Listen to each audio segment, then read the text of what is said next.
ongoing frenzy in Nigeria's political scene ahead of the forthcoming general elections may have started shaping the sequence of events 9 months from now in Kogi State, where a crucial governorship election is scheduled to find a successor to the incumbent governor, Yahaya Bello.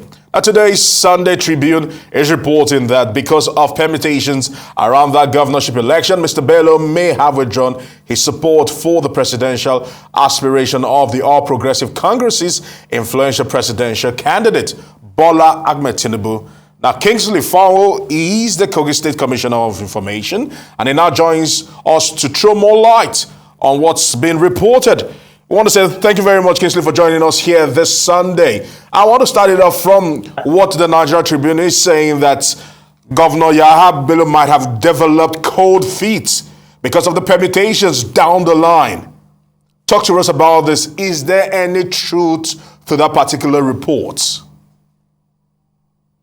Thank you very much, my brother, and good afternoon to viewers around the world. There is no truth in it. It is laughable, ludicrous, incongruous. You can't even put it together. It's something that is despicable. You can't even put it together. The governor is the star boy of the All Progressives Congress. The governor has participated in so many activities of the party in the past, running parallel campaign organizations, even in states, to deliver those states to the APC, such as Ekiti and Ondo State, and many other assignments, national assignment of the party, including ensuring that the membership of the party is able to hit over 40 million members by mobilizing young people, women, and people with disabilities into the party. So when you have such a star boy in the party, and now some people are insinuating that it's developing cold feet towards supporting the presidential candidate of the party, it is untrue. It is condemnable. It is ludicrous. It has no ingenuity in it at all. So we are saying in very strong terms that the governor of Kogi State, Alhaji Yahaya Bello, remains very, very committed to the presidential ambition of Asiwaju Bola Ahmed Tinubu. And the good thing about this is that the presidential candidate himself is abundantly aware of the great support that he's receiving from Mr. Governor. All right, Kingsley, and we have another one from Sahara Reporters, if I may read it here. Governor Yahaya Bello lobbies PDP national leaders to deliver Kogi Atiku, the party candidates, on certain conditions, although a fake news scenario has been branded over that particular report.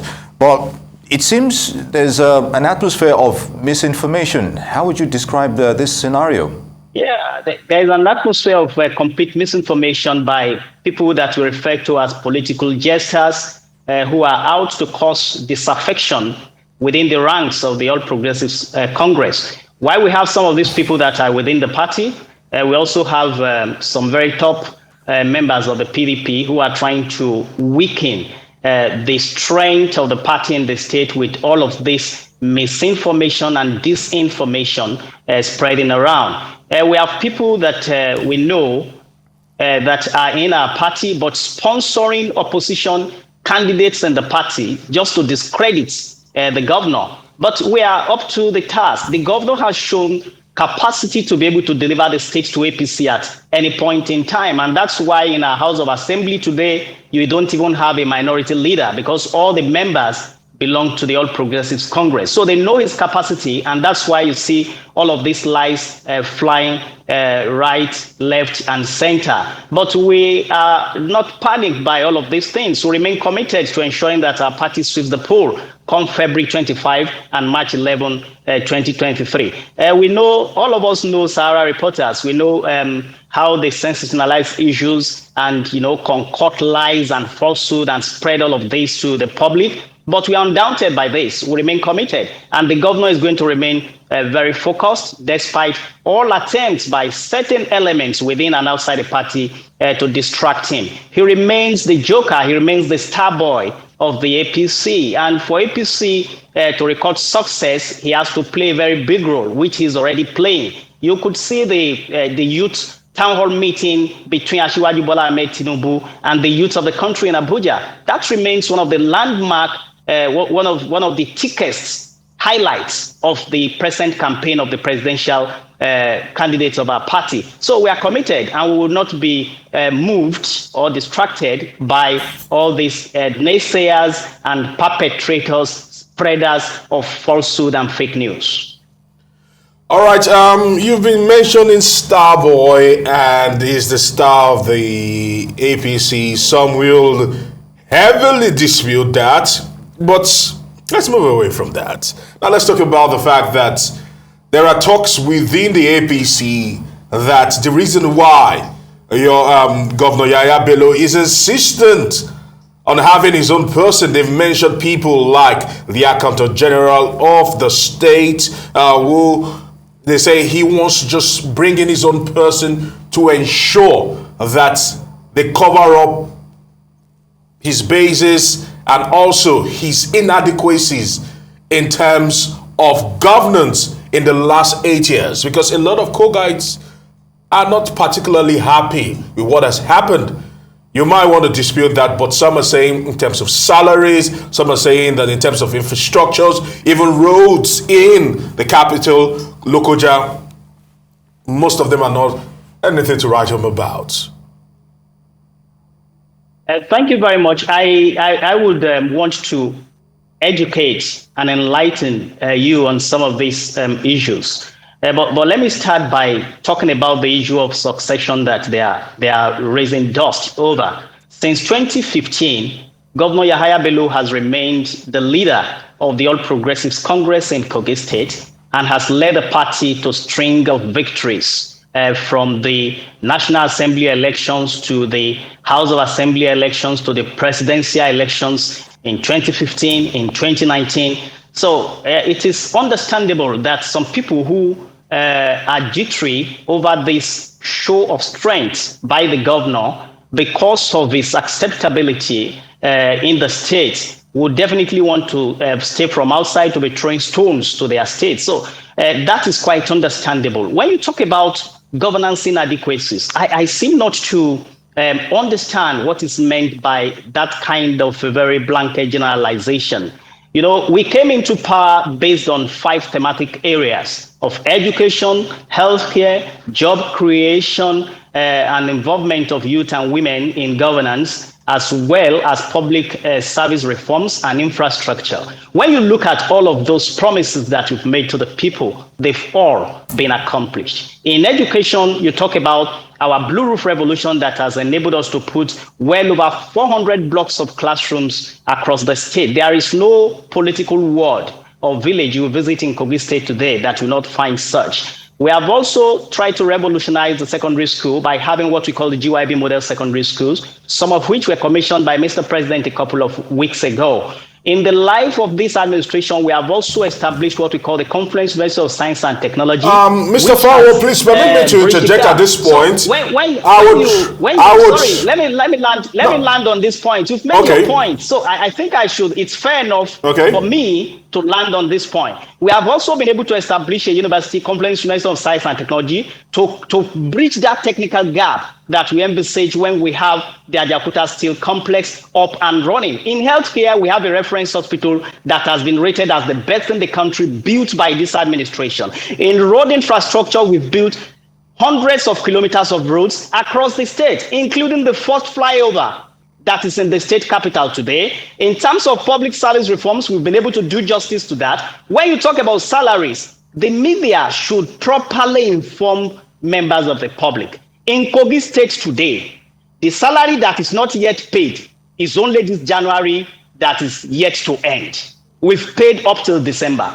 But it is unfair to the state government that even the media have not been able to investigate thoroughly that we have been very, very transparent and up to date with the issue of salaries in the state. And they are joining people who pick stories on the street to also spread it. This is very unfair. So when you talk about governance, he has done very well. And when it comes to succession, those within the system, members of the party who are in Kogi State, leaders of the party who are in Kogi State, they will sit down and through a very transparent means, in line with the procedure and practice of our party, a successor will emerge.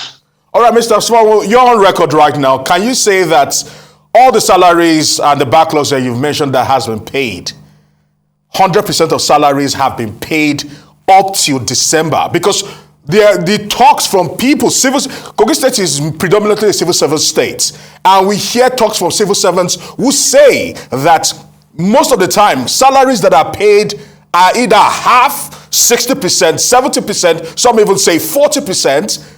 Can you on record say that all the salaries that have been paid up to December, like you said, are all 100%? And talk to us about the roads also in Lokoja, the capital, that you've mentioned roads that have been done around the state. But I'm just vistaring into these 2 points. Can you on record say that civil servants have received all their salaries till date 100%, not 50, not 60, not 70?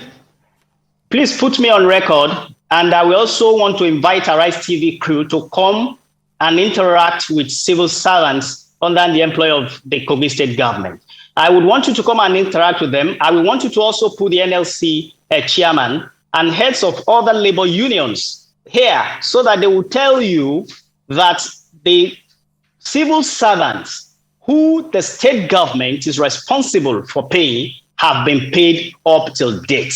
We are not owing any month, and we are not owing any percentage. I want to be put on record, and all of these people will be able to testify to that. And you can also do your investigations. When you talk about roads, yes, previous administrations concentrated on urban roads, the little they could do, but we have concentrated more on roads in the rural areas. And in the last 2 years, we've done a very great job on roads in the state capital of Lokoja. And if you come to Lokoja today, you'll be able to testify to that fact, including the fact that we have been able to build the first flyover in the state. I think that conversation should be around this, what we have been able to change in terms of infrastructure, especially road infrastructure across the state, in the rural areas and also at the state capital. So put me on record for this. And your crew can come to investigate this instead of joining those who pick it from the streets.